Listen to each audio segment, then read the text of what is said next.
After 202 games spanning 9 seasons, Simon Goodwin has been sacked by the Melbourne Football Club. It has been the big news story of the week, and for good reason. It came, after no pun intended, a series of bad losses over a number of years and instability off-field which has crippled the club. I'm not sure Goodwin's sacking is a surprise in itself, but the timing was no doubt a shock with just 3 games left in the home and away season. Melbourne epitomises how quickly things can change. 2021, people were talking about a new D's dynasty, and not even 4 completed seasons after, a reset is now in sight. So how did the club get to this point? And in such a dark time, is there any hope or direction to sell to the Melbourne faithful? Hope was what interim president Brad Green sent out to Melbourne supporters after thanking Simon Goodwin for his drought-breaking efforts as D's coach, which we will touch on later. He said, "Obviously, decisions like these are never easy to come to, but ultimately, we have made this decision in the best interests of the football club. While Simon leaves an incredible legacy, it is now time for someone else to take the reins and bring with them new energy and new ideas to revitalise our playing list and program. As a club, we have confidence in our playing group and what it can achieve. This decision is about ensuring we maximise our potential and put the right person in place to drive us to our next AFL premiership." With Goodwin contracted until the end of 2026, the decision will also come at a heavy financial cost. The payout will be around the $1 million mark and will cost Melbourne in their soft cap for next season. Now, it's not all Goodwin's fault that Melbourne have struggled in the past 2 seasons, but it's also not entirely true that he is a scapegoat. Sometimes a club and group of players need a fresh start, and from the outside it looks like Melbourne are screaming out for one. Goodwin's mantra for most of his time as senior coach was contest and defence. Held them in good stead for a while, but clearly the shift to a transition game style where ball movement is key has trumped the bash and crash, defend long down the line model. To be fair, Goodwin looked to have changed this season. It was notable at times with much improved ball movement, but the weaponry on his own list was limiting, and Melbourne's goal accuracy wasn't any help either.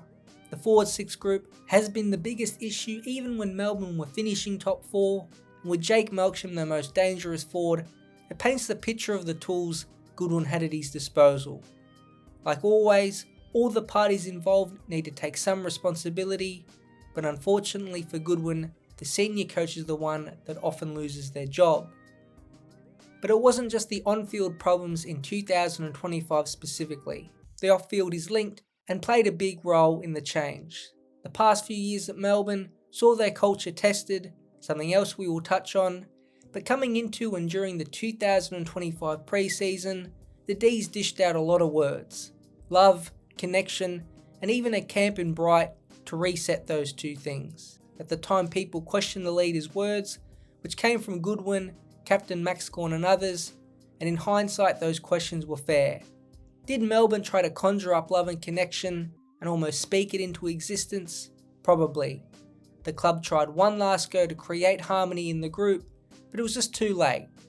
5 straight losses to start the season didn't help, and like always, these things compound on top of each other. Wins against Fremantle, Brisbane away and Sydney showed a spark was still there, but when the dust settled and the reality that Melbourne wasn't a finals calibre team became clear, everything came back down to earth. Then, the St Kilda game was probably the straw that broke Goodwin's back.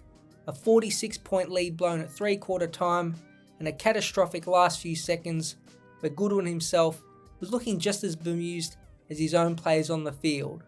It surely left a lasting imprint with the board, and one they couldn't shake even with an 80-point win the following week. The D's spoke love, connection and unity 8 months ago, but their current language is all pointed towards a new start. The decision to reset was made by the board. Let's get to that part of Melbourne. Currently, they are led by interim president Brad Green, who was left to sweep up the mess of ex-president Kate Roffey. But the D's next president is already decided, and it will be Stephen Smith, who starts soon. The same goes with David Chippendall, who is the interim CEO, as Paul Guerra waits to take the reins officially from Gary Pert, who was the last president. Although he isn't the CEO right now, it was curious that he was at the press conference standing next to General Manager Alan Richardson. The club for the past 12 months has been an interim run organisation, and that is never ever good. It adds another layer of interest in the Goodwin sacking that the decision was made before two key positions in the president and CEO were permanently filled with new people. It's hard to imagine Goodwin the only Melbourne football person to be out by season's end. GM of football Alan Richardson has been floated as another key member that could be out as well. Perhaps Goodwin's sacking was done early for a reason. It helps clear the air for the new president and CEO and gives an extra few weeks for early targets for the new senior coach. Green directly or indirectly has probably done the dirty work for the next wave of executives. But the timeline of the sacking has been one mini disaster after another. Round 11 2022 is the starting point.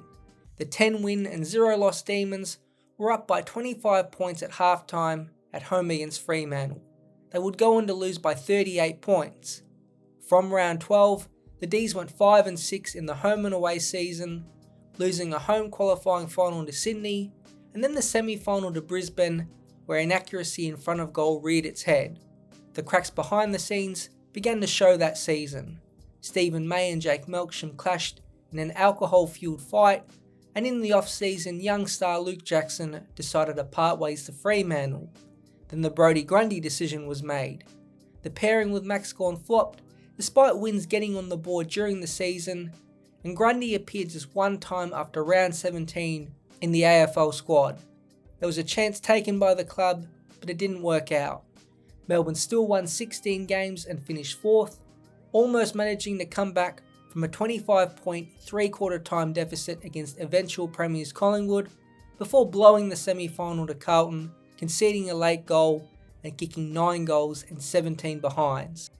Again, all these little things added up, and the loss to the Blues was officially the beginning of the end on and off field. Joel Smith then tested positive for cocaine, Clayton Oliver's off-field troubles surfaced, and then club leader and stalwart in Angus Brayshaw was forced to medically retire after another concussion in the qualifying final. All of these events happened within just 6 months. Throughout this period of time, the club's culture was questioned, a lot about drug use in the club, even prompting Simon Goodwin to go on radio to deny rumours of his own drug use. It was messy and began the downfall of CEO Gary Pert and President Kate Roffey, who never could gain control over the Spitfires engulfing the club slowly. 2024 started well enough with a 7-win and 4-loss record, but collapsed with a 92-point loss to Fremantle in Darwin, and then superstar Christian Petrarca nearly dying after coming back out on the field on King's birthday. This added up to him wanting to leave, as well as his star teammate in Clayton Oliver. Again, it was a continuous wave of negativity that infiltrated the club and led us to where we are today. But Goodwin did lead the team to a 57-year drought-breaking premiership. They were by far the best team in 2021, destroying the Western Bulldogs by 74 points in the grand final, including a 100-9 run after the midpoint of the third quarter.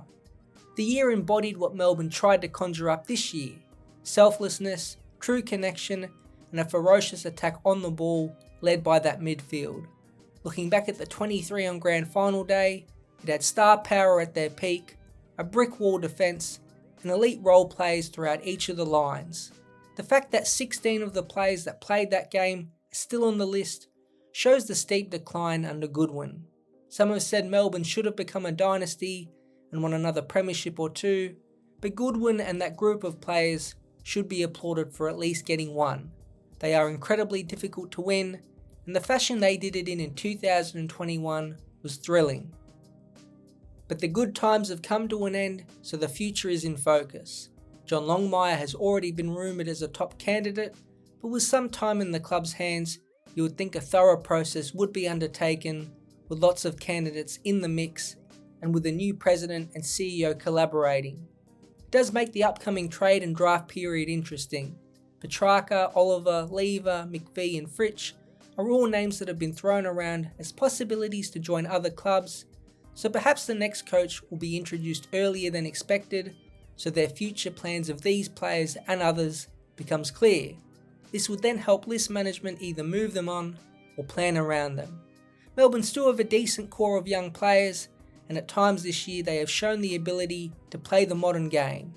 Not much else can be said about the future until the next senior coach is announced, and from then on there will be a much clearer picture on the direction of the football club and whether they think they can win now or need a reset.